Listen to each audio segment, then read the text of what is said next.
Hello বন্ধুরা, কেমন আছো? আশা করছি সবাই দারুণ আছো। তো আবারও চলে এলাম আরও একটা মজাদার ভিডিও নিয়ে। তো আজকে আমাদের বাড়িতে রান্না করা হচ্ছে একদম সিম্পল খাবার, বেগুন ভাজা, বিট গাজর ভাজা, ডাল সিদ্ধ এবং আলু সিদ্ধ। আসলে আমার এরকম সিম্পল খাবার সত্যি খুব ভালো লাগে। তোমাদের কীরকম লাগে কমেন্ট করে জানিও।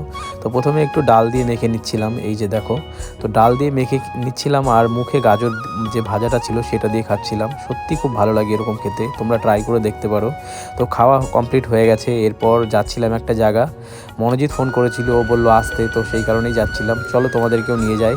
আর এখানকার রাস্তাটা একটু ভালো না, মানে অনেক দিন ধরে মেরামত হয় না, তো সেই কারণেই রাস্তাটা খারাপ হয়ে গেছে। তবে জায়গাটা খুব সুন্দর, চারিদিকে এত সুন্দর জায়গা, এত সুন্দর খোলামেলা মাঠ, আমার তো দারুণ লাগে। তোমাদের কীরকম লাগে জানিও।